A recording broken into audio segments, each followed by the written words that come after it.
सासू माँ की नई सहेली। प्रिया किचन में चाय बना रही होती है और सुमन ड्राइंग रूम में बैठकर मजे से टीवी देख रही होती है। तभी दरवाजे की घंटी बजती है।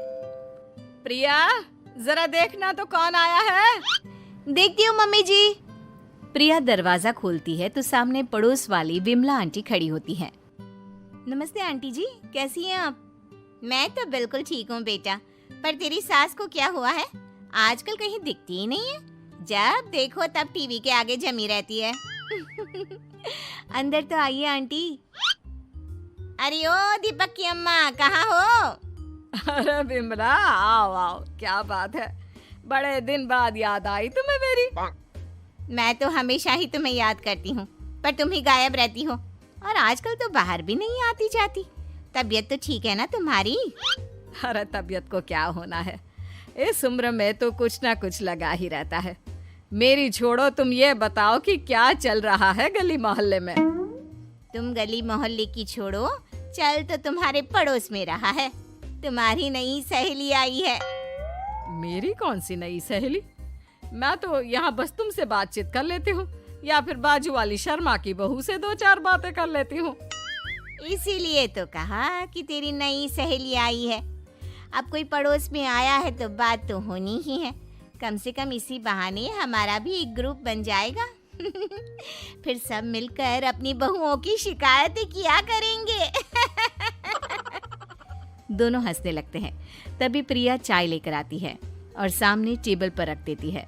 दोनों चाय पीती हैं और बातें करते हैं। चलो मैं चलती हूँ, अब कल मिलते हैं। राम राम। अगले दिन प्रिया किचन में कुछ काम कर रही होती है और सुमन आराम से सोफे पर बैठकर मटर छिल रही होती है। तभी डोरबेल बजती है। प्रिया दरवाजा खोलती है तो सामने उनकी नई पड़ोसन खड़ी होती है। जी, आप कौन? मैंने पहचाना नहीं। नमस्ते बेटा, मैं शारदा, आपके बगल वाले घर में अभी 2-4 दिन पहले ही शिफ्ट हुए हैं। ओह अच्छा अच्छा अच्छा, नमस्ते आंटी, अंदर आइए ना आप। देखिए तो मम्मी जी, आज कौन आया है। इतना कहकर प्रिया किचन में चाय बनाने चली जाती है। नई पड़ोसन को घर पे देखकर सुमन थोड़ा हैरान हो जाती है। नमस्ते बहन जी, मैं शारदा, आपकी नई पड़ोसन। अच्छा अच्छा, आप हैं हमारी नई पड़ोसन। आइए आइए, और बताइए कैसी हैं आप? जी बिल्कुल ठीक हूँ। वो दरअसल घर पर छोटी सी पूजा रखवाई थी, बस उसी का प्रसाद देने चली आई। सोचा इसी बहाने नए पड़ोसियों से भी मुलाकात हो जाएगी। ये तो बहुत अच्छा सोचा आपने। सुमन प्रिया को आवाज लगाती है। अरे ओ बहू, जरा चाय पानी का तो आके पूछ लो। ये आजकल की बहुएं भी ना, जब तक बोलो नहीं तब तक कुछ नहीं करेंगी। आई मम्मी जी। प्रिया चाय लेकर आती है। दोनों बैठकर चाय पीती हैं और खूब सारी बातें करती हैं। अच्छा बहन जी, अब मैं चलती हूँ, फिर मिलते हैं। अब तो आना जाना लगा ही रहेगा।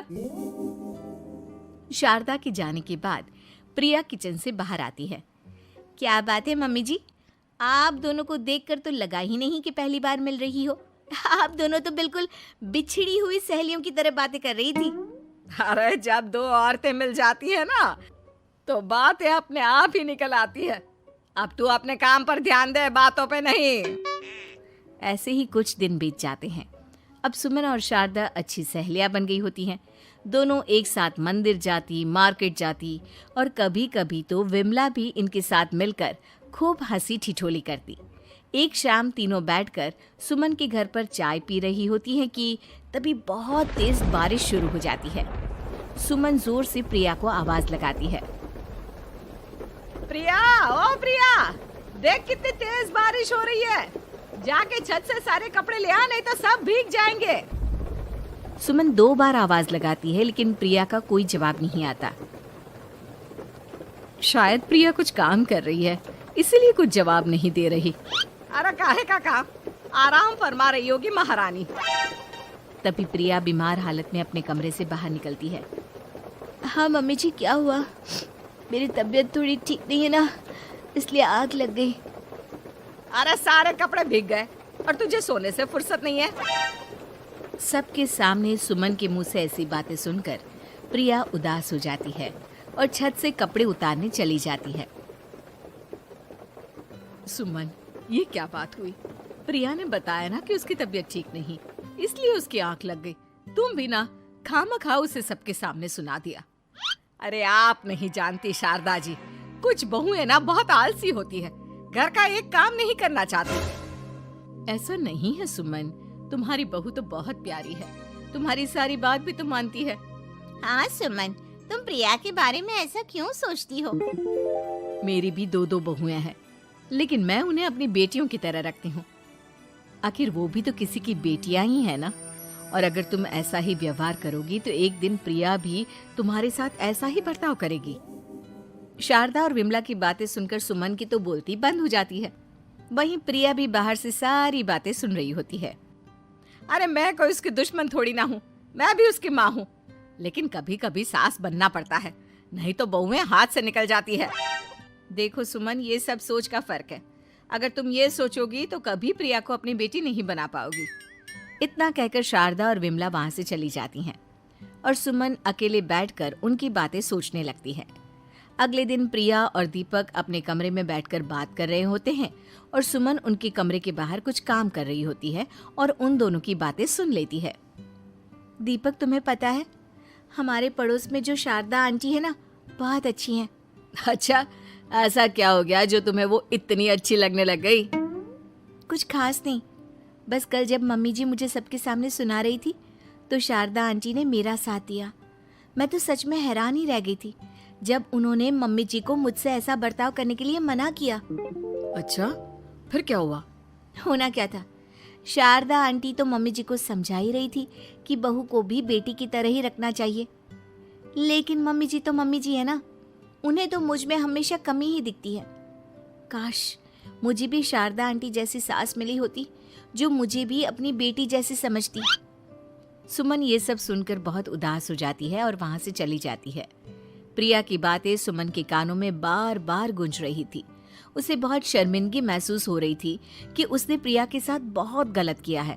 अगले दिन सुमन शारदा और विमला को बुलाती है। क्या बात है सुमन, आज तूने ऐसे अचानक क्यों बुलाया? सब ठीक तो है ना? हाँ हाँ, सब ठीक है, तुम दोनों बैठो तो सही। तब तक दीपक और उसके पापा भी आ जाते हैं। प्रिया, तुम भी आ जाओ। क्या हुआ मम्मी जी, आपने बुलाया? हाँ प्रिया बेटा, मैं आज सबके सामने तुमसे माफी मांगना चाहती हूँ। मैंने आज तक तुम्हारे साथ बहुत बुरा व्यवहार किया है, लेकिन तुमने कभी भी मेरे साथ बुरा बर्ताव नहीं किया।